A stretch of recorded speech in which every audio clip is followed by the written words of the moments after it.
Mildred Hayes, why did you put up these billboards? My daughter Angela was murdered 7 months ago. It seems to me the police department is too busy torturing black folks to solve actual crime. The hell is this? Hey everybody, welcome to You Have to Watch This podcast. I'm Alan. I'm Ryan. And I'm Devon. And this week we continue our Oscars month with 3 Billboards Outside Ebbing, Missouri. It won Best Actress for Frances McDormand and Best Supporting Actor for Sam Rockwell. So I'm actually going to toss this over to Devon and let him take point on this because he's the only one of us that had seen this movie before the show. So take it away, Devon. Sure. So I saw this movie a little while ago and actually really loved it and have been hoping to do an episode ever since. Quick thing about it, it was a 2017 movie. I think it came out in 2017, but was nominated for Oscars. Like, it came out in that weird time frame where it had to be nominated for Oscars in the next year or something. It was really weird. Yeah. But award season. Oh, go ahead. Yeah. Award season. So it comes out the tail end of 2017, and then it's mostly seen in 2018 when it gets nominated, because that's when it goes live or goes wide to a bunch of theaters. Yeah. Yeah, I mean, that's when I ended up seeing it. So in short, it's about Frances McDormand's character, a woman named Mildred who rents 3 billboards, obviously outside of Ebbing, Missouri, to call attention to her daughter's unsolved rape and murder. It has an awesome cast. It has Woody Harrelson as the chief of police, or I think he's the chief of police. Yeah. Obviously Sam Rockwell as just a general policeman / want to be detective. And Peter Dinklage is in it, which I kind of loved. Yeah, we'll get into in general, I loved the cast. So overall, what did you guys think? Brian, you go first. Okay. So in the first 5 minutes of the film, I was like, I'm going to love this movie because I do like art films to a point, like films that are just storyline driven where it's just pure drama. And that's what this was. But I about halfway through the movie, I kind of changed my opinion. Interesting. I still enjoyed the fact that I watched the movie. I'm probably never going to watch it again just because it's one of those kind of films. I saw it once, I get the premise. There's no real reason for me to return to it. But the few things that caught my interest was the cast. There was a ton of people in it, for one, that I wasn't expecting. I loved the world that they built for the film when it came to just the people living in town, the personalities, just who they were and their viewpoints on certain things, especially the topics they would talk about. I was very young when I lived right across the border from Missouri in Illinois, and they pretty much got that dead. They pretty much got that dead on. Just that whole community build up. Okay. So, yeah. I can dive into more of it later. Okay. Yeah. Alan? I really enjoyed the cast for this as well. I agree with Ryan where this is probably not a movie that I'll watch again, but I'm glad I watched it the first time. There's a lot of good things going on here, but there's also a lot of weird things happening in this movie. And I'll get into those later, but you have everyone acting their asses off in this, and it's good. Mm-hmm. Not acting their asses off like Nicolas Cage in a weird way, but everyone's giving a great performance. The cinematography in this is great. You've got a great setup, geographically, the fact that you can see the billboards from her front yard is I love that. And they just do some really great things with wide angle shots, and I really enjoyed that aspect of it. But yeah, I enjoyed it. It was weird in parts. It felt maybe a little too acty at points. I don't know why she's monologuing to a deer right now, but okay, I'll go with it. Yeah, I enjoyed it. It just probably is not one that I will watch again, which I think is fair for a lot of Oscar movies. Yeah, I mean, that's totally fair. And just so you guys know where I'm coming from, I watched this the first time while I was working, I had it on in the background, and it kept drawing my attention. I kept going, interesting, interesting. And then today I planned on doing kind of the same thing, where I have some like side work I have to do. I'm in the middle of working on it. I have it on another computer screen just to kind of refresh myself. And halfway through that, I literally stopped working, became so engrossed in this movie on my second watch through that I couldn't stop watching, and then immediately texted most people that weren't you guys, because I didn't want to spoil it for the podcast, that this is probably my favorite movie and was better on the second time. Okay. So we might have a little bit of a difference in opinion here. Let's see how it plays out. Well, we're only on our first viewing. You're on your second, so It's true. It's true. We got to get there. what makes you think that this is your favorite movie on the second viewing?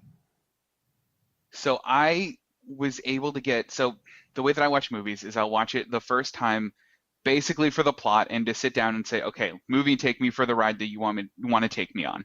And then the second time I'll actually start analyzing, getting into the nitty gritty of the movie. I have like 2 single spaced pages on some of the themes and some of the consistencies and some of the things that I think this movie was trying to do.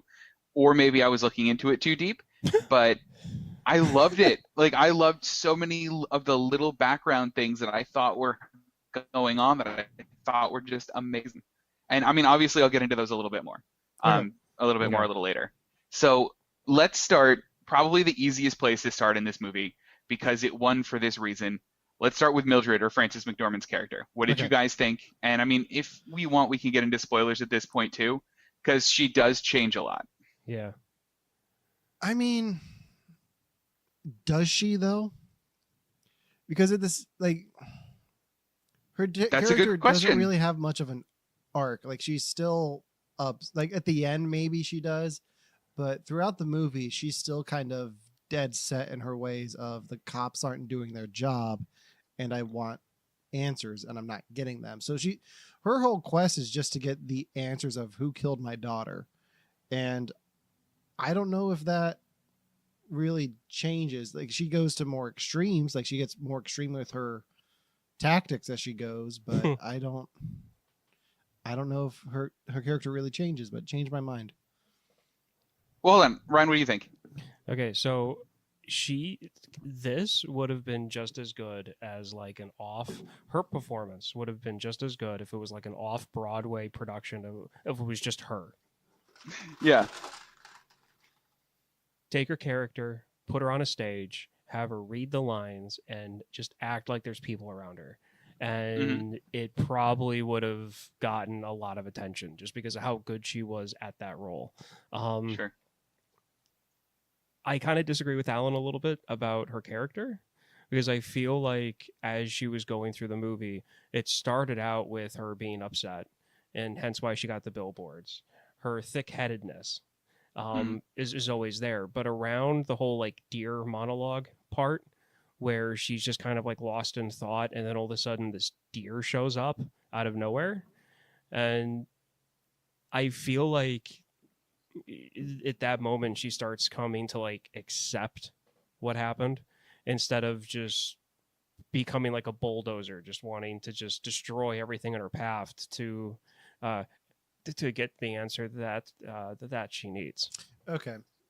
So that's how I took it. I will concede to that point, and then I think she doesn't get to that. She doesn't get to the point where she's accepting fully. Yeah. Because as soon as the billboards are burnt down, she's like, "Oh, fuck you," and just goes all out on the police. Well, it gets worse. That's like, because she thinks it's like a ricochet effect. Yeah. Like she bounces back and is like, "Oh, hell no." Yeah. Well, it's what I mean about just kind of accepting what's happened. It's she's more or less accepting what's happened because she actually says, "My baby's gone. You're not her." And then when it comes to the topic of her daughter, she doesn't really talk about it as much. Like she's not the one starting the conversation about her daughter from that point of the movie on most of the time. That drops because before then, almost every conversation, every interaction she has, she either begins it about her daughter or begins it about the police, and she ends up either attacking somebody verbally or defending herself. After that point, granted, she firebombs the police station, which was amazing. But at that point, it's a lot of people coming up to her with her looking solemn Mm-hmm. and them trying to get her to talk. Like walking on eggshells. Yeah, exactly. And that also kind of coincides with eventually with Woody Harrelson's character, ending his own life. So, I mean, I feel like that was kind of a double whammy there at the same time. Which I have to say, this movie shows the ultimate trolling I've ever seen, ever. What? Him buying the billboards. Him buying the billboard for the next month after he died, making everybody think that, that he did it because of that. Like, that to me is like trolling Hall of Fame level. I really did appreciate that. That aspect of it. Because even we'll get into that when we talk about his character. But Devin, what are your thoughts on Mildred? All right, so my thoughts on Mildred, I think, are a little bit different than yours, and I don't think that she wanted. All right, I think that she wanted, obviously, to find the killer. I think that was a big thing, but I don't think the reason why she had the billboards was to find the killer. I think it was because she wanted them. She wanted the attention for it. She wanted the police to actually pay attention to this very serious thing, and I think that her arc, as far as the unsolved murder is concerned, is that she eventually got the attention drawn to it that she wanted. I think her personal arc was just about her going through all of this anger she had after her daughter died, and then learning where to place that anger. So at the beginning of the movie, you had this very angry person. We take out these billboards. She drilled a dentist's little finger, or a hole in a dentist's little finger. She firebombed a police station. But then you had that awesome scene at the end of her date with Peter Dinklage, where she walks over to her husband, or her ex-husband, and Penelope, who and knowing her character up until that point, you walk and you see her gripping that wine bottle like she's gonna club someone with it, and you go, all right, shit's going down. She's gonna get into a fight here, and then she just gives him the bottle and says good luck. And I think, hey, treat her right. And I think that's more of a turning point for her character, showing that all of this rage she's had to try to get all of this attention towards it isn't really isn't helping her at all, because she spent how long into the movie spinning her wheels, being mad and getting nowhere. Why didn't she try the other side of the coin now? And that's kind of what I took away from that as her character arc's concerned. Okay, well, that's fair. I do have to say though, the dentist drill into the thumb was totally warranted. Yeah. And cringeworthy. Holy shit. Oh. I had a feeling something like that was happening, because you had Dixon, who was like a fat dentist, complained. And then she goes to the dentist, and there's this heavyweight dentist, and he's about to drill her without giving her Novocaine. First off, I would have just gotten up and walked out at that point. Yeah. Be like, what the hell are you doing? Are you drunk? Yeah. Yeah, that's malpractice. Well, that, and you've also got the scenes with her where I think that she just could have done an off-Broadway performance of just her character, is when she's dealing with the memory of the fight that she had with her daughter when she walked out. Yes. Yeah. There's that. And then also dealing with, they also bring up her ex-husband and the allegations back and forth about how their marriage was. There's a lot there. And I think I think it's stuff like this that your pages of notes that you have are kind of going to be talking about. But you've got her dealing with her son, her dealing with the police, her dealing with the public. And she even says about she's following the book. She was they say this is one of the steps in the book. Mm-hmm. So obviously she's been studying how to keep a cold case going. Yep. And that's what she did. Put it on Unsolved Mysteries in the 90s. Well, that was actually one of the things I loved about this is, so this movie is based around death in almost all of its parts. So you have, the cold case murder of that. You have Woody Harrelson's character. Spoilers, sorry about that. But you have Woody Harrelson's character, and you have how each of these individuals are dealing with it, both in the immediate and the long term. And her answer is action. And obviously so is Sam Rockwell's, where he found out that the chief died and immediately went across the street to go beat up that other guy. I mean, did you guys see like the parallels in the character? The characters, were I making those up? Where like I thought they were two sides of the same coin, or was I looking too far into it? No, I don't think you're looking too far into it. I think you're on the right track. I think Sam Rockwell's more dealing with the death of his father still, where he's trapped in his life with his mother, or mama. So I feel like that's the death he's dealing with still. Like it seems like that happened when he was younger, so he never really matured past that point because he's had to deal with that death. Clearly. So he's just kind of trapped in this vicious circle of living at home with his mother. So I think that's the death. Can we talk about? And can we talk about just that?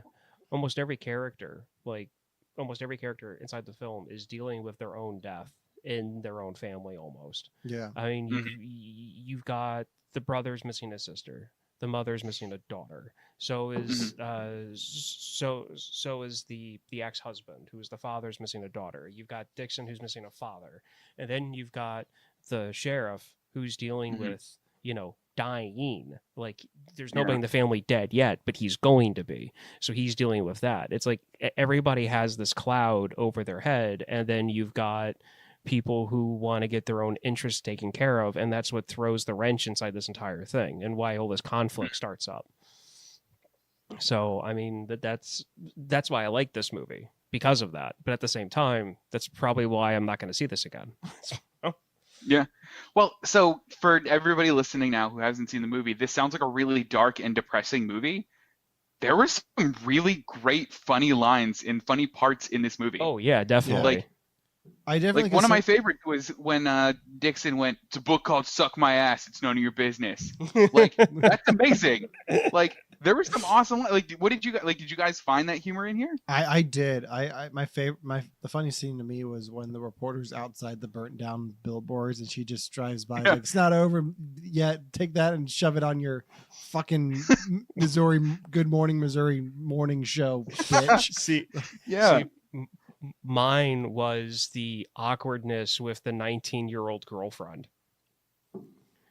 All of those Penelope. scenes. Yeah. It's like she comes into the house and she's like, "Oh, I need to use the restroom, but I can see that this is extremely inconvenient. I'll go wait outside." While Mildred's being held by the neck and the son has a knife pulled on the dad. Yeah. See, I didn't like the 19-year-old girlfriend. I felt like she was too much when it came to the comedy side of things. Like, it was just too out there. Yeah, I know, but here's the thing.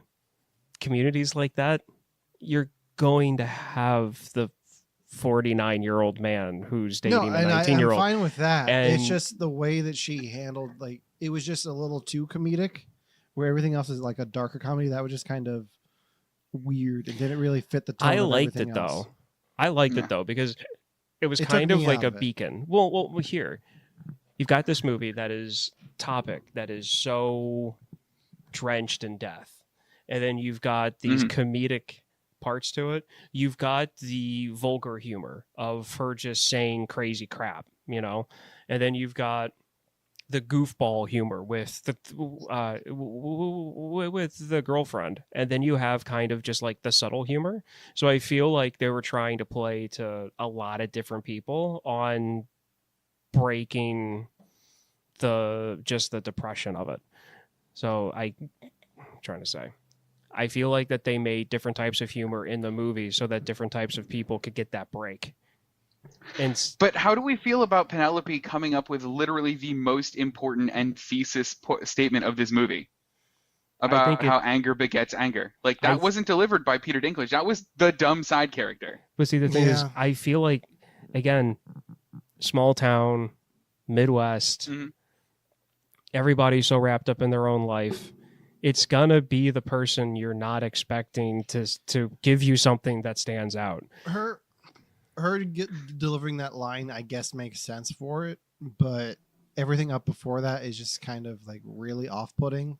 And I guess maybe watching it again is like, oh, okay, I know what happens now. Maybe this is worth it. But the first time, it's just like kind of, I don't really care. Like, you look like you should be on the CW. You don't belong in this movie with Frances McDormand. I mean, I get it. She's totally jarring though, because like everyone has this like very dry like kind of wit, and she's the first person that comes in with literally just like what this movie is akin to slapstick humor. Yeah. Yeah. I mean, it's not, but she's like the closest to it. Yeah. And which is, I mean, the fact, okay, so he leaves, he's dating a 19-year-old. That's the Mhm. joke in itself. And then you actually like meet her, and she's the embodiment of how awkward that age difference is.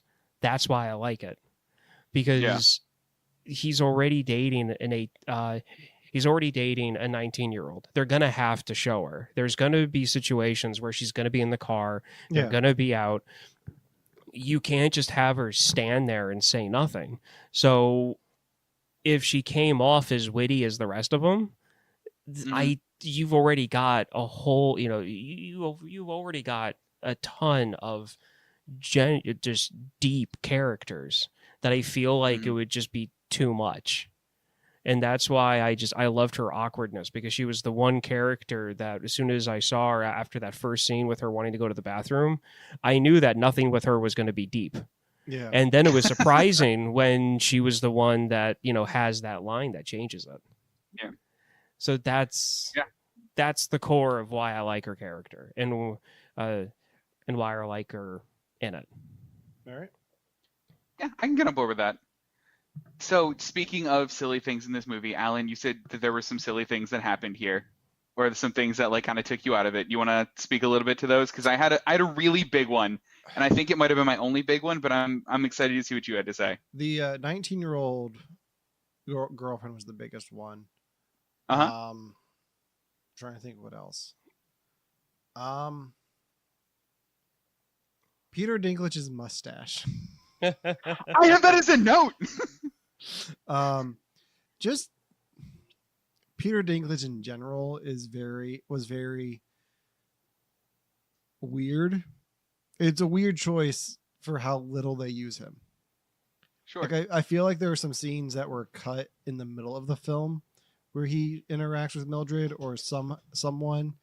Because he just kind of bookends the movie. Like he shows up at the beginning for a scene, and then he doesn't show up again until she's burning down the police station. And I guess that's enough to establish that he likes her and wants to go on dates with her, but it's still kind of odd.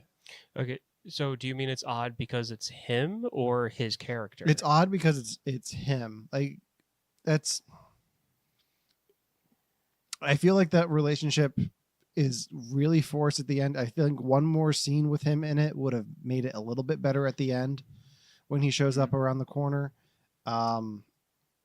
But yeah, I'm in the middle of a Game of Thrones rewatch, so like, it's weird for me to see him show up in something. I'm pointing at him because that's exactly where this is coming from. This is exactly.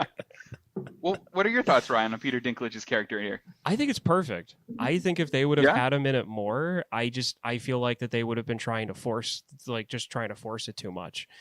And I'm not even saying that he has to have lines of dialogue. I like just showing him in like a crowd shot would have been fine with me. Like, but just having him turn around the corner at the last second after we see him play pool with the advertising guy and Mildred once, like that was just bizarre. Like he's a townie. Yeah, I wish I would have had one more scene with him. It's because you're a Game of Thrones fan. If anything, my problem with this movie is there's not enough Peter Dinklage. He should be more Peter Dinklage. He plays pool. He turns the corner. This is coming from. He holds a ladder, and then he gets dumped. That's it. That one more scene, that would have been fine. Okay, fine. So let's revisit Elf, and I feel like he should have been more of an established character in Elf. He's only in it for like one scene and like one phone call. Yeah, but he's a good character in Elf, though. I like his part in Elf a lot. I'm throwing that out there. Yeah. So okay, my side of the coin, I feel like there was enough of him for his character. It could have been anybody, his height. It was the right amount of that character in the film. I think for him to do what he does when he shows up around the corner when the fire's going, I think for his relationship with Mildred to make more sense, one more scene was needed there. because you get where he's coming from, but you don't really know where she's at in that whole thing, because Right. she just straight up ignores him. And I get that she's like, that's where she's at with it. But I think a little bit more of that, because you're not sure if she's just straight up ignoring him, or just like drinking at a bar and trying to get rid of Dixon. Well, she is just ignoring him, because Yeah. when she gets home later, before she knows that the priest is there, she goes, "Hey," says his name. "I think he's trying to get in my pants." She saw it as a joke. Yeah. So when he did that, and then he asked her to go out, and then there was that back and forth of like, "I'll go out with you, but I'm not sleeping with you." And then he has that really funny, like, he can't come up with like a witty comeback to like say, to say back to her. That's where I feel like that's where they established it. No more needs to be said. He hit on her. It was for me, it was clear as day. And then she gets home drunk and then goes to tell her son, "Hey, the town midget hit on me." Do you think casting Peter Dinklage was shorthand for, hey, this is a nice guy, without having to establish himself as a nice guy? Because really his behavior, if it was played by almost anyone else, would be like, oh, random guy hit on me at a bar. Now he's like awkwardly covering for me and is trying to take me on a date. I think that works. Yeah. I really think that's what that I was is. thinking about while you guys were talking about that, because they don't establish him as like a great guy until he like covers for her, and it could be read as creepy. They don't establish him at all, and I think that's part of the problem. He's just a guy in the bar, and then he, like, at the end of the, like, in his last scene, he's like, I'm an alcoholic who runs a car dealership. I'm like, okay, the best thing you can do in film is show, don't tell. Like, instead of having him just throw all that in a monologue, just like have an establishing shot of him selling a car to someone, or being a little drunk. Yeah, being a little bit more drunk, or because no one, like, they don't really shy away from the bars in this that much. So no, I think in this case, I think it was good. Like, I have no problem with how they did their relationship or his character at all. As long as he has that mustache, I'm happy with him in it. Honestly, that's where I stop with that. Okay. His mustache. Oh, what was I? Was it his hair and his mustache? It reminded me of somebody. His face. It reminded me on somebody. It's probably from a music video from like the 90s or something. I'm just gonna let's just keep on rolling. Yeah. What else you got? What else you got in your notes? Yeah. So Alan, you'd mentioned a couple of weird things for you. Here was my biggest complaint with the whole movie. How the hell are Sam Rockwell's nails that sharp?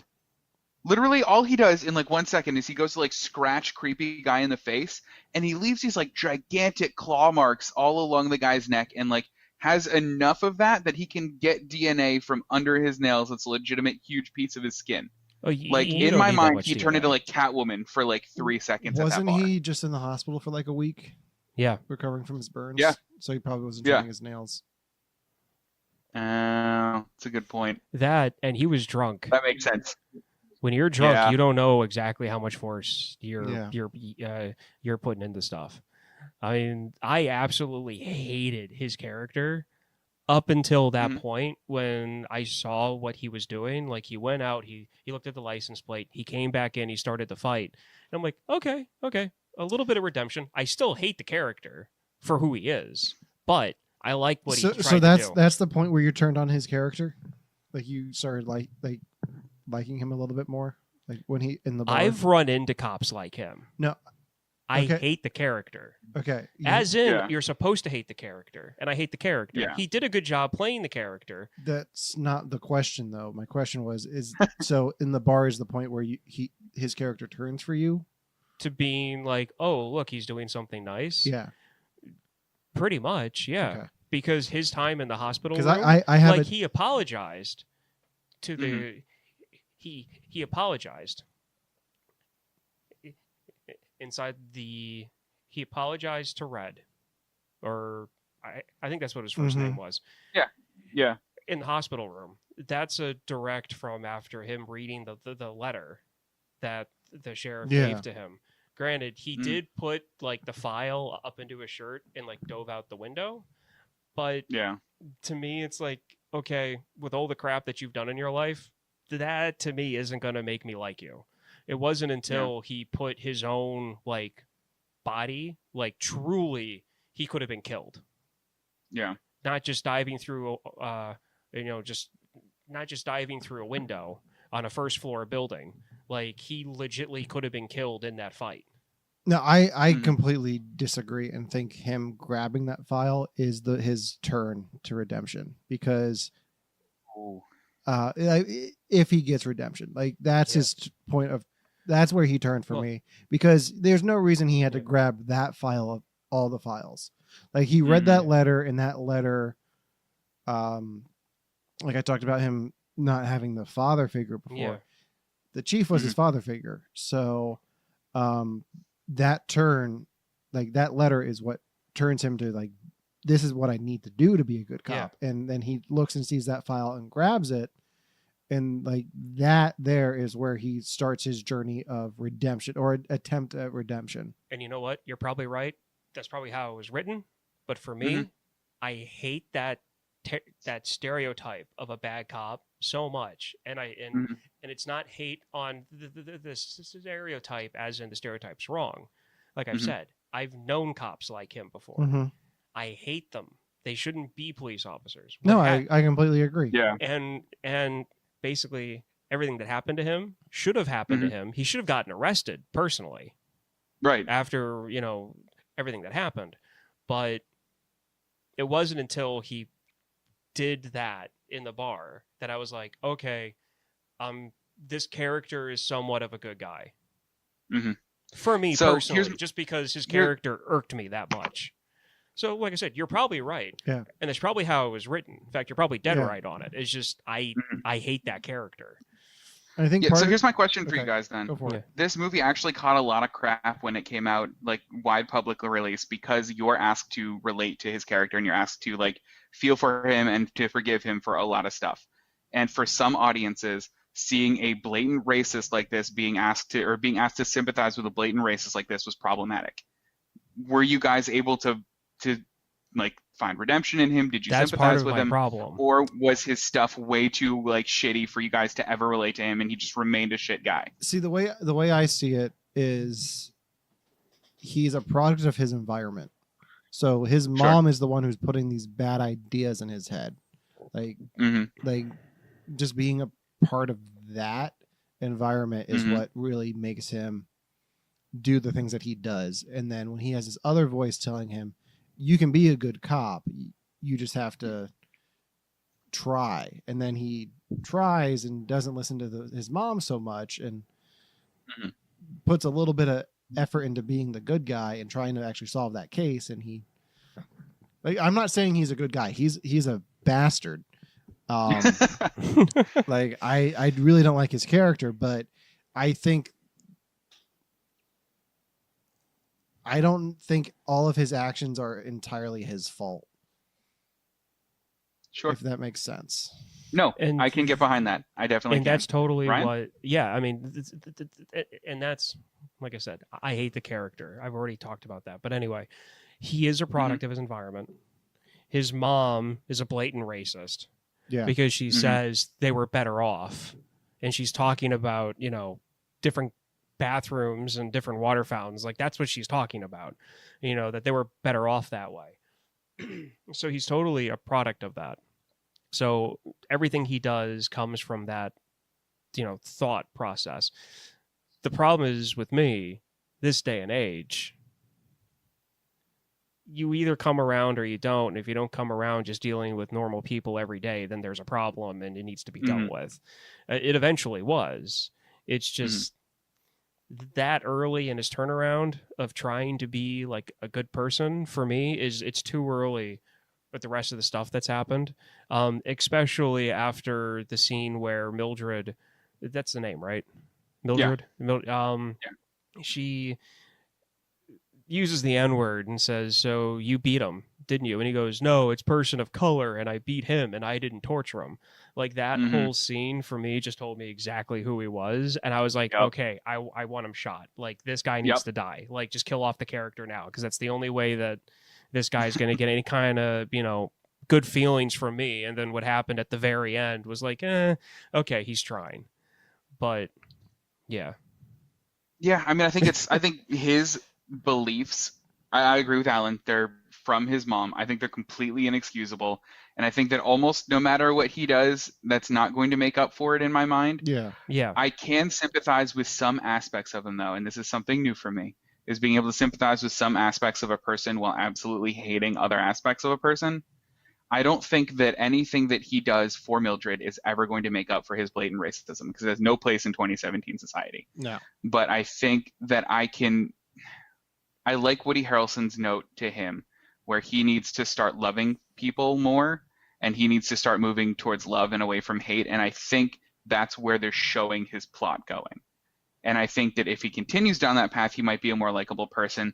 And I think I like the idea of where he could be more than where he ends up in the movie. Yeah.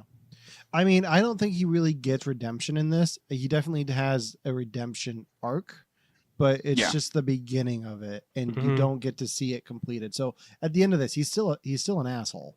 Still a racist asshole. And I'm glad he's not a cop. Yeah. But yeah, like that's just his character arc, is he's starting to turn away from being as much of a prick. Now he's just a little bit less of a prick. Right. One thing too that I heard when this movie first came out, it did not do well at all in the Midwest, in the South, the Midwest. It did not do well at all. I know part of the problem, part of the controversy over this movie is that it's a European director.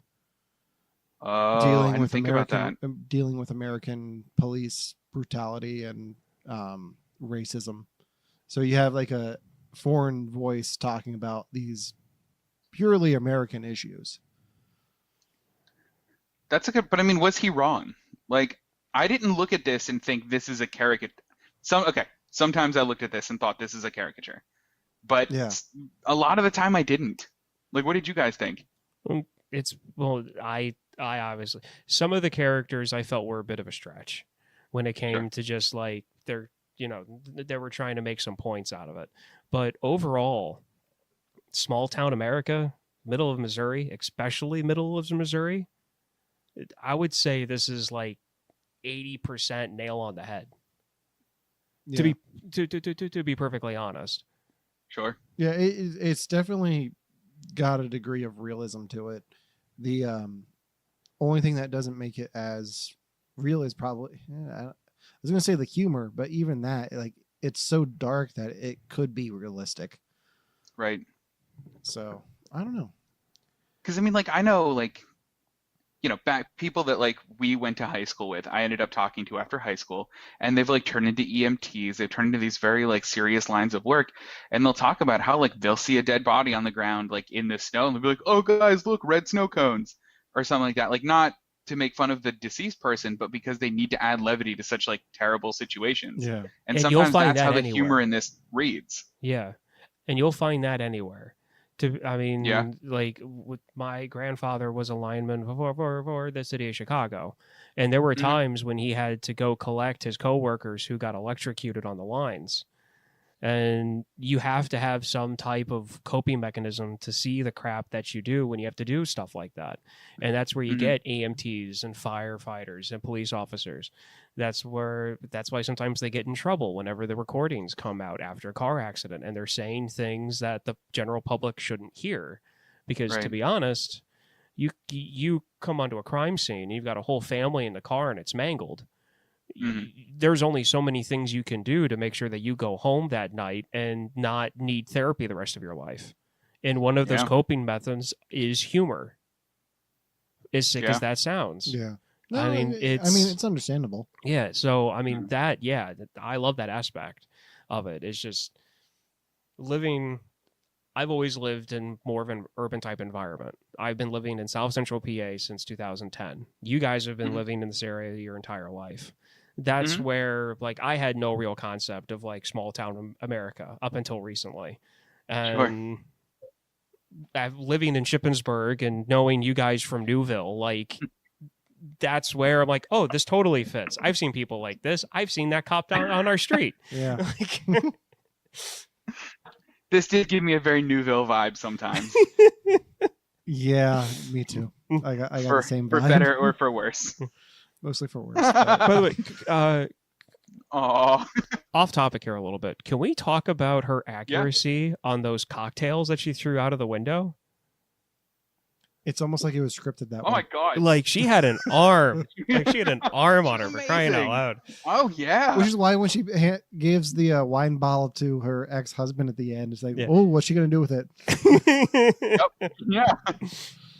Can we go back to Dixon for a second? Because I just want to address something about Yeah. Sam Rockwell's performance. So, Yeah. have you guys seen Sam Rockwell in anything else? Green Mile. I absolutely have, but not Green Mile. I forget what I've seen him in. Okay, he's in Galaxy Quest. Haven't seen that one. You haven't seen Galaxy Quest? Oh, No. this is why we have a podcast. I know, I'm the worst. He's the bad guy in the first Charlie's Angels. Yes. I've seen him in that. And he's in Iron Man 2. And he was in Moon, and he was Moon. amazing in Moon. Yes. Yeah, Moon. Yeah. He dances in everything that he's in. Like every movie that he's in, Oh. he has a scene where he's dancing. And I was he wondering, does. whenever I see him in something, I go, oh, I wonder where he's gonna dance in this. And then I'm watching this, it's like, oh, I wonder where he's gonna dance in this. And they picked the perfect moment for him to just be like, just jamming out a little bit to his music on his earbuds when the chief dies and he has no clue. I just thought Yep. that was such a great way to work in that actor trademark, and I just had to address it. That when I first started watching the movie, I put it in. I saw him. Like I know him from somewhere. I know him from somewhere. And Kristen watched this movie with me. Yeah. And she's like, if we're watching a movie, doesn't matter, movie, TV show, whatever. She's on her phone on IMDb looking up the actors because she's like seen people like, oh, they've been on SVU. They've been on SVU. They've been on SVU. So like, All your wife watches is SVU. oh God, you have no idea. So like she's on her phone. I'm like, can you look up who that is? He's familiar. I know he's played a similar character because he had like a real kind of crazy look on his face towards the beginning of the movie. And I'm like, okay, I know I've seen him And it was from Green somewhere. Mile. And it was Green Mile. And to me, like he's got a face for playing that kind of a character because the only difference between the character in the Green Mile and in this movie is that, well, one's a convicted killer and the other one's a cop, but it's still that like redneck type like character. And there were moments in this movie I feel like he was pulling inspiration and scenes that he did in the Green Mile Possibly. because it's almost the same character. It's just the craziness is dialed down from like 11 to 2. So for his prep, you think he watched the Green Mile again and watched his performance, and then the like last scene of Star Wars Episode 3 because of the burns? Oh, well, the burns. Yeah, no, but to be honest though, I would not be surprised if he's the type of actor to make like character notes. I would not be surprised if he went back to his notes for the Green Mile. Yeah. Yeah. Which makes him perfect to play George W. Bush in Vice. Yeah. Oh, I cannot wait to see that. Same here. I can't. I'm so excited. All right. So we haven't really talked about Woody Harrelson at all. Do you have any notes about Yeah. Woody? I got a lot actually. So Everyone's it would have been so easy for this movie to make Woody Harrelson just this negligent asshole because really it's who Frances McDormand hated the whole time. It's like, why haven't you done anything with this? And it would have been so great to make him just this, well, I don't give a shit. Here's my racist cop agenda or something like that. But I love that they made him this really deep, relatable character who in the end was just as pissed about not finding the killer as Mildred was. And I thought that was a great choice by the movie. Yeah, Well- I definitely agree with that. That's where the realism comes in. I mean, you've got bad cops, you do, and I don't give him any. And I don't give Woody's character any slack on it because he dealt with it. He didn't do anything to Dixon to like tail it back at all. So, but still, besides that, he shows up at the house, and Devon, just like you said, you were waiting for like that racist cop agenda to come out, but it didn't. Yeah. It was like, look, Yeah. we're trying to find who it is. What do you want us to do? And then everything she's saying that she wants done, he's like, we can't legally do that.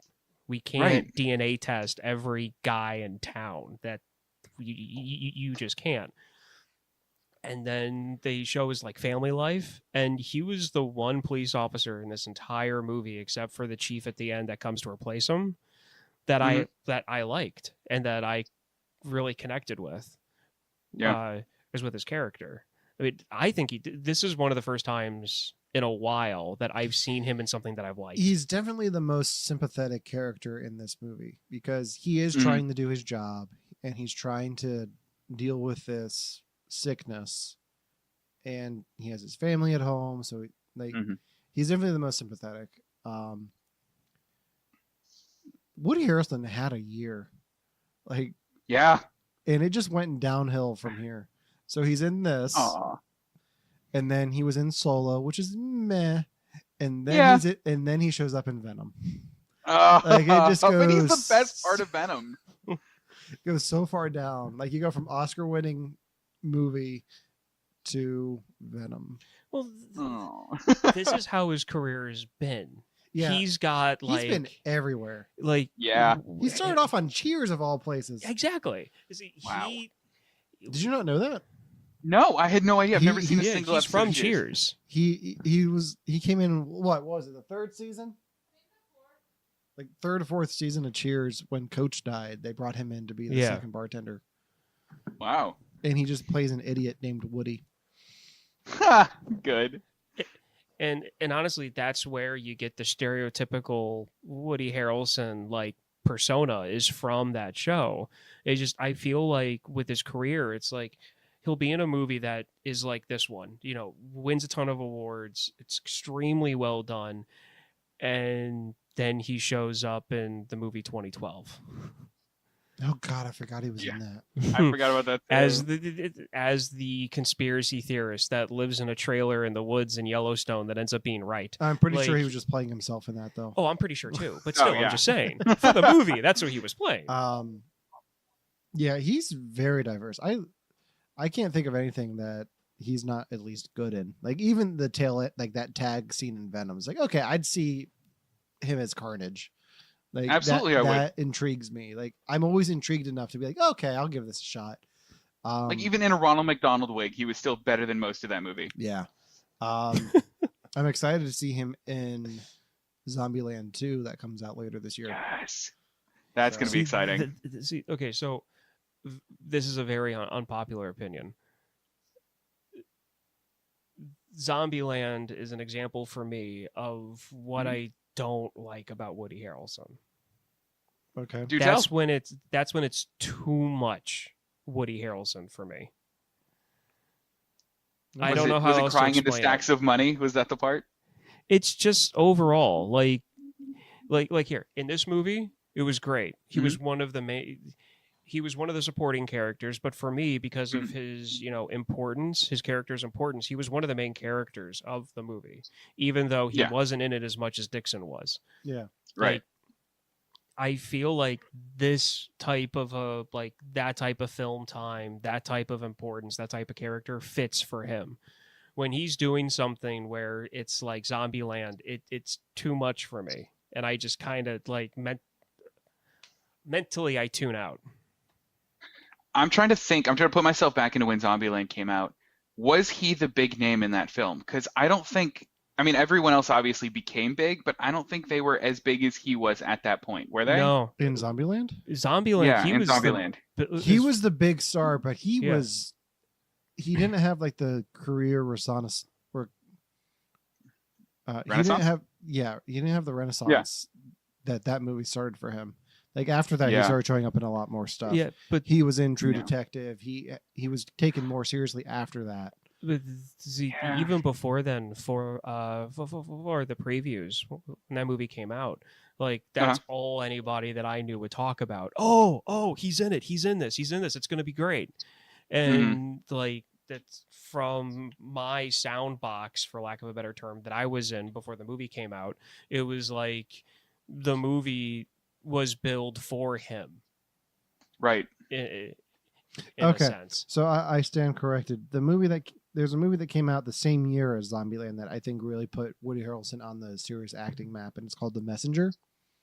It's I don't about think I've seen that it's one. about soldiers who when a soldier dies in combat and a soldier has to come back and tell the family about the deceased, he plays an actor. He Oh. plays a soldier in that who's in charge of doing that. And I think that I remember at the time that really put him on the map as a serious actor, because before that he's doing stuff like semi-pro and Oh. showing up in like anger management, playing a transvestite.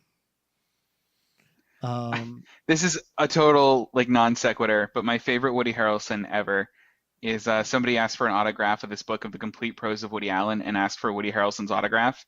And his autograph in it is, to Josh, I think you've mistaken me for someone else, Woody Harrelson. My He's a favorite good thing guy. he's done to date, better than any of his acting. Yeah. He's a funny guy. I'm not going to take that Oh, away yeah. from him. It's just I can't, when it comes to like him as an actor in like certain type of films, I can only take so much of him. Like this, like more of a serious type like movie, he could have been in it more because of the type of character he was playing. That, and I feel like the Woody Harrelson persona came through in the letter. Yeah. Like, you know, it's like him writing, and like his type of persona came through in the writing of his letters, not really when he was actually there. Yeah. So to round it back, and this is a little like theory that I was thinking of while we're recording. Speaking to the letters, in the letter that he wrote to Sam Rockwell, he had said something about how, sometimes in cases like this, someone just meets someone at a bar and he overhears them, and that's how they solve the case. That's kind of what happened at the end of the movie, but you get the sense that the guy that they found in the bar isn't the guy that actually killed the daughter. So like, was Sam Rockwell's character just that influenced by Woody Harrelson that he just happened upon this and he's like, no, this is it because of the letter? Or do you think that like what they were doing was right in any way? If you really listen to what the guy was saying in the booth, like the one that he accused, I can't say for certain that I'm 100% positive that this is what I heard, but I felt like him doing what he was doing was kind of odd, because I thought the line that he said, like he's talking about, oh no, she was so hot and she was like dead or dying, and then it was blah blah blah blah, and then the other guy asked something, he said, no, I didn't, but when the flames were going, I definitely wanted to. I feel like the script, he says that he didn't do anything to her, but because Dixon was drunk, and because the whole bar thing and the other words that he was saying, fire, unconscious, dead, he was like, oh yeah, this is definitely him, which I don't blame him for doing what he did, especially with what was said in the letter. Yeah, I was expecting that to actually happen in the movie. I was like, oh, this is definitely how the movie's going to end. But but at the same time, this is also based on a true story. So, and I don't think the actual case was ever solved. I don't know if it's based on specifics of a story, though. I think it's just about unsolved crimes in the South. No, there was a town in Missouri where a woman bought 3 billboards and put that up. Okay. Yeah, no. Yeah, and the director drove past it and saw it and was like, that's cool. Yeah, like this actually did happen. Okay. They took liberties with the individual characters' arcs and everything, but the overall premise happened. So one thing I wanted to bring up about this movie as a whole is it has 2 endings, and I wasn't a big fan of it. I feel like the movie... It has 2 endings? I feel like the movie should have ended in the fire at the police station. Really? I felt like that's where it was going. It was just going to end there, and then you get an extra 20 minutes. Interesting. I never actually thought about it that way. I think if you end the movie there where he doesn't break out of the police station, he just burns to death. I think it's... I thought it was going to be interesting if that's where it ended, but I was like, oh no, we're still going. Okay. I would have hated it if that's where it ended. I would have absolutely hated it. Because I don't think I would have hated it, honestly. Because now there's that you keep too much saying hanging in the wind. There's too much hanging out at that point still. I think if you gave me closure on the wife or the ex-husband, and if you gave me repercussions of her firebombing the police department, I'd be on board with Alan's ending. Like if you gave me like just a quick shot of her getting into a cop car or like something like that. You know what I mean? Like showing that like all of this hate and rage ended in a very logical place that you're not going to like. I think I can get on board with that. Yeah. With that said, though, I really liked the ending here. No, I really do too. I just felt like her and Peter Dinklage sitting on the stoop as the fire trucks are taking care of the fire. I feel like it could have ended there, where with him giving her an alibi and her getting away with it, and like maybe Sam Rockwell just either dying or being burnt to a crisp. Huh. In the burn unit. Interesting. I honestly Ryan, I honestly thought that's where it was going to end, but then it kept going. So yeah, I personally would have rather have the DNA be a match, and then Dixon gets that like redemption phone call, and he and they don't even say it. She picks up the flip phone, she puts it to her ear. You hear him say, hey, it's Dixon. She goes, what do you want? You don't hear anything. She starts to cry and smile, and the movie ends. That's how I would have ended the film. Huh. At the same time, I kind of like the Bonnie and Clyde. Let's go kill an asshole. Well, same here, and it fits. It's just, if you're going to end it at a different spot than what it did, that's where I would have ended it and how. But when it comes to the overall, like, whole Bonnie and Clyde, and then she looks over, she goes, are you sure you really want to do this? And it's like, no, I'm not sure I want to do this. And then he asks her that, and she goes, well, we can think about it on the way up there. Because I'm telling you right now, a drive from Missouri to Idaho is not an easy drive. How long is that? Oh my God, you're talking hours? So Idaho is the state just west of Washington State and Oregon. Okay. Missouri is just on the other side of the Mississippi River from Illinois. So you've got to drive through the entire Northwest. Or not the Northwest, just the Northwest in general. It's a longer drive from Missouri to Idaho than it is from where we are right now, Alan and I, to get in a car and drive to where this town is in Missouri. And that's driving through Ohio, Indiana, Illinois, and then into Missouri. And if you're driving from Missouri to Idaho, you're driving through Missouri, Nebraska, Wyoming, and then to Idaho, but it all depends on like where you go. You could go through Missouri, Kansas, Colorado, Wyoming to Idaho, and these are all states that are just as wide as Pennsylvania.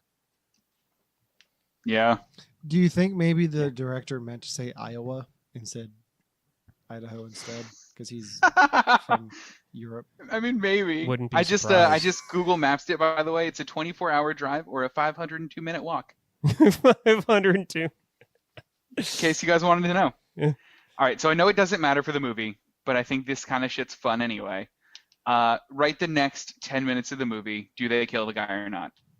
Do they what? Oh, do they kill the guy? Do they kill the guy when they get there? I know it's not important. I know it doesn't matter, I'm waiting, but I love doing this shit. I'll wait for the sequel for Billboards Outside of Ebbing, Missouri. Good answer.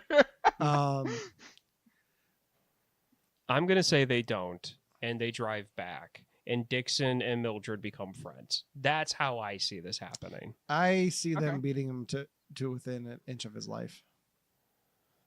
And maybe cutting off his dick. And throwing it off in a field. She plants it in one of the plants outside of the billboards. Mm-hmm. I think they definitely don't kill him. I don't know. They don't kill him. Neither of us wanted to kill him.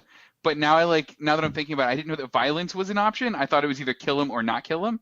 I think they do a little bit of violence. I don't think beating him within an inch of his life, but maybe we'll firebomb his house or something and Peter Dinklage will save us again. So I feel like we're at the end. And there's one thing that I'm kind of depressed that Devon, out of all of your notes, you didn't bring this up. The music. Yeah. Oh, my God. I watched this movie with closed captioning on just because that's how I watch all my movies now because I'm in my early 30s and I'm losing my hearing. But the songs and the lyrics fit perfectly when they're playing. Like there's like the songs are talking about a change of faith, a change of face, learning to love again, learning to hate again. The music is purpose picked, and it's amazing. That's the one thing about this movie that I absolutely loved was the soundtrack and where they put it, because it built up. I mean, it just the style of the music fit. It's the Midwest. A lot of these songs are kind of alternative, but it's like country alternative. So it's kind of like a mixture of like mainstream country with like a little bit of bluegrass in it. And then you have the lyrics, and the lyrics take center point of the songs, not the actual instruments, which was great. Yeah. I wanted to make notes and watch the movie again this morning, but I didn't, because I wanted to like get the lyrics down for like the scenes, but I didn't have time. But it's the music aspect I loved entirely. And I know you have the same song that opens the film and ends it. Yeah. Yes. The one about if 3 and 4 make 7, what does that mean for 1 and 2? Yeah. I just remember that lyric coming through. Okay. And then one more thing. Okay. Dixon's mom. One of my, I could not help but smile. I could not help but laugh every time she was on the screen because of Napoleon Dynamite. She is Napoleon's grandmother in Napoleon Dynamite. She's the one that tells him, like, you have to feed Tina. And she's the one that, like, she goes, like four-wheeling on the sand dunes with her friends. Like, whenever she was on the screen, I couldn't help but laugh because that's where I know her from. So then seeing her play this character in this movie, I was like, you're not racist. You have llamas. Well, I mean, she's also Charlie Day's mom on It's Always Sunny in Philadelphia. Okay. And She she's is? basically the same character. Yeah, and it's wonderful. I see. In her scenes, I was more off put by the turtle that was there for no I reason. love the turtle. It reminded me of the last movie we did, Pop Star. I love that. His pet turtle. I loved it. I forgot that we did Coco, didn't you? What? We did Coco. The turtle? The Coco? No. We did Coco, the Pixar movie. I said we did I know. Pop You Star said that recently. we did Pop Star recently. Yeah, that one's not out yet, so Still. stay tuned. Stay tuned. Nobody knows. They do now. After I lost it. I lost the episode actually. What? Oh, no, really? I lost the exported version of it. And Premiere didn't save it. I still have the recording, so I can go back and redo it. Oh, cool. Okay. Not a big good. deal. It's Okay. okay because I didn't actually edit it yet. I just kind of dropped it in. It's like, I think I can do this. I don't think I said anything stupid in that one. I think, and then I was like, oh shit, I think I did say some stupid shit.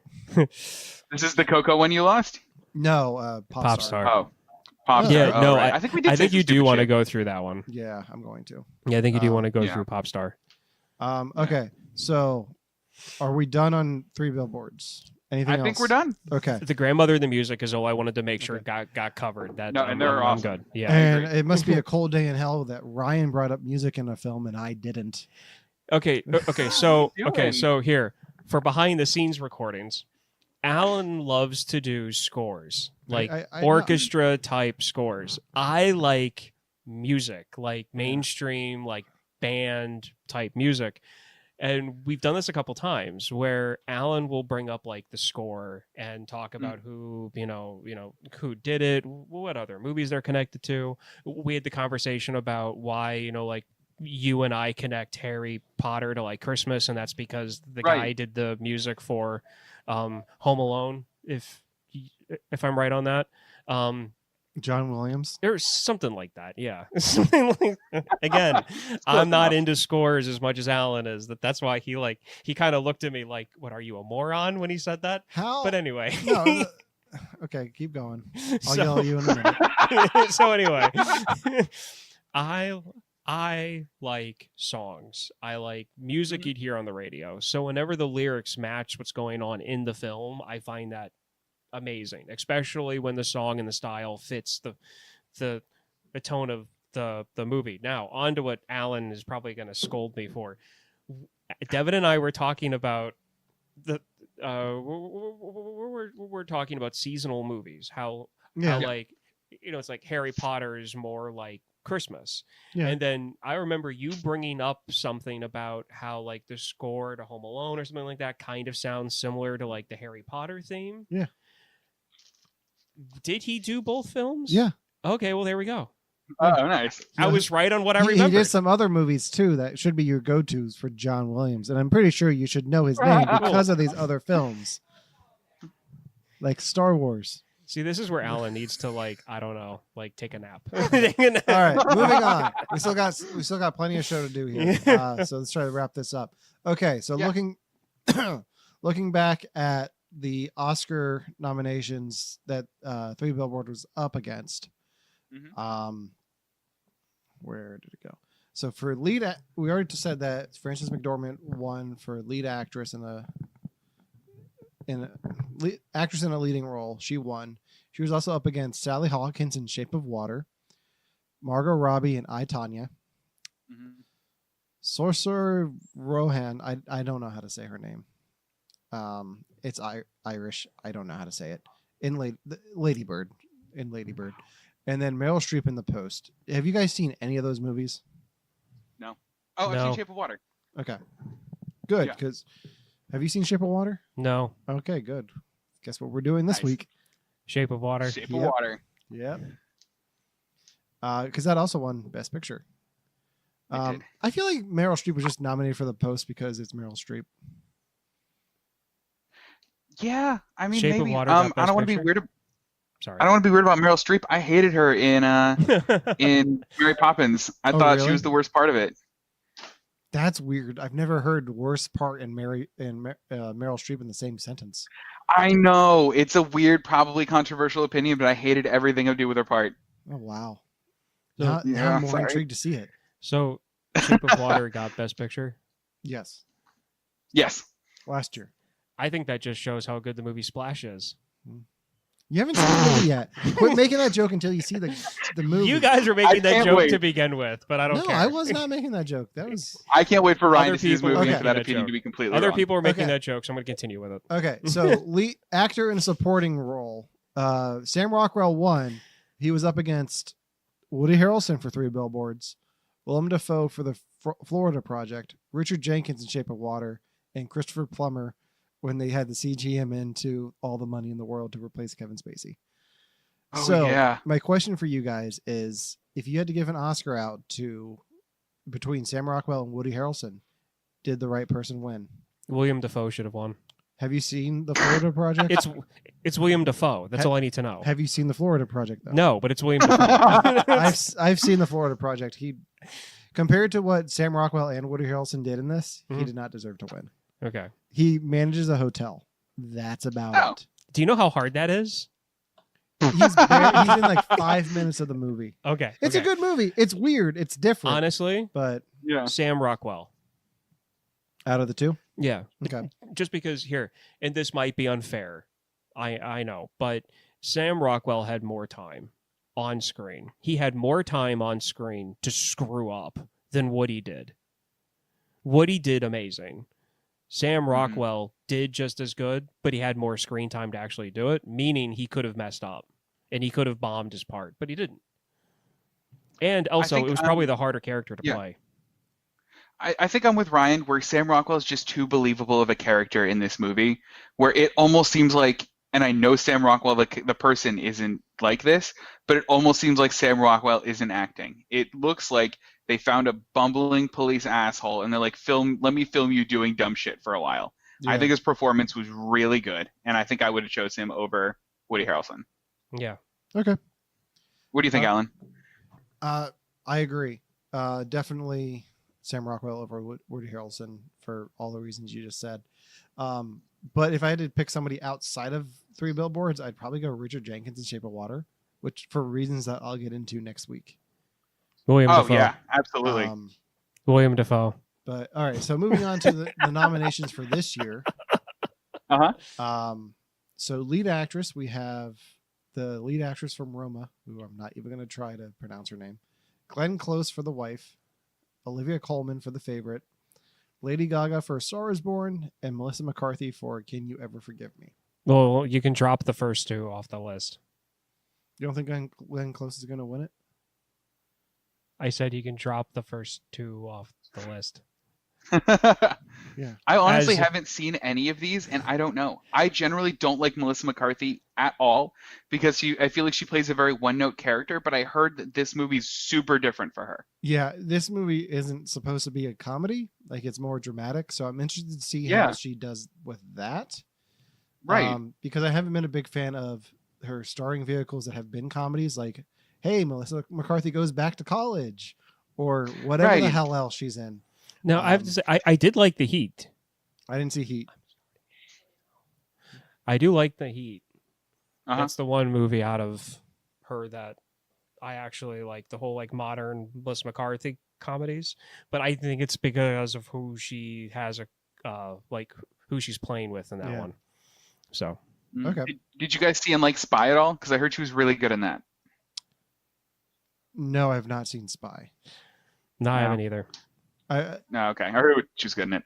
All right. So, and then supporting actor this year, we have Mahershala Ali for Green Book, Adam Driver for Black Klansman, Sam Elliott for A Star Is Born, Richard E. Grant for Can You Ever Forgive Me, and then Sam Rockwell again for Vice.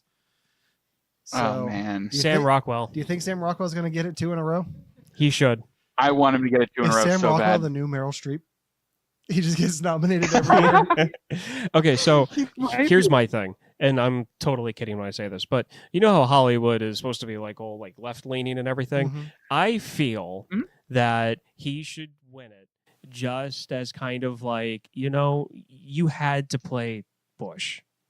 We're gonna make sure you get something out of this.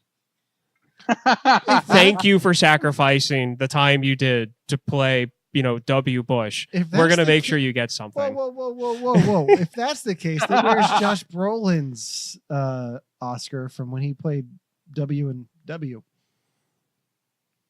Wasn't that like a comedy almost? Like, wasn't Oliver that like Stone. roasting? It was Oliver Stone. Yeah, it's Oliver Stone. So it's roasting. He had fun with that. This director wanted him to play it as like pointed as he could to how Bush actually like was as a person, because the movie is supposed to be how evil Cheney is. That's why Christian Bale said what he did during with the Oscars. No, it wasn't the Oscars. Golden Globes. During the Golden Globes. All he had to do was play W. Bush to who he actually was as a public persona. He didn't have to deep dive into it too much, but he also had to play Bush. And with how Hollywood is, I would not be surprised if they're like, you had to play one of our most hated people. You're going to get something out of this. We promise. All right. Like a deal with him. I like Sam Elliott a lot, and I hope he wins. Yeah. I haven't seen A Star Is Born, but I just like that. I like that actor a lot. I have a feeling we should do A Star Is Born at some point, but We should. do every version of A Star Is Born and then compare and contrast. Wait, are there multiple versions of this movie? Yeah, this is a remake of the Barbra Streisand one from the 70s. Which is a remake. Which is a remake of a Julie Garland movie from the 40s. Which is a remake of a silent film. Yeah. That is a remake of a stage play. Those last two are me just going off the rocker. Which is a remake of a Greek Odyssey. Yeah, right. Which is a remake of some civilization that the Greeks... Which is a remake of a cave painting from...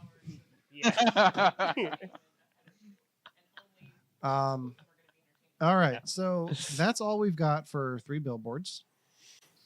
Right? The mic punched me in the face. Okay. So tune in next week where we talk about last year's Best Picture winner. The Shape of Water. The Shape of Water. One of the two. I'm excited. You should be excited. Why is my mic so low? Were I you... don't know. Was it like that the whole time? I don't think so. I don't think so either. That's recent. I can hear you just fine. Yeah. I think it's in Audacity. Gotcha. Worst case scenario, I go back and redo the ending. All right, tune in next week for You Have to Watch This podcast. I'm Alan. I'm Ryan. And I'm Devon. And we'll see you then. Bye. Later. This reporter, for one, hopes this finally puts an end to the strange saga of the 3 billboards This outside. doesn't put an Ebbing, end to Missouri. shit, you fucking retard. This is just a fucking start. Why don't you put that on your Good Morning Missouri fucking wake up broadcast, bitch?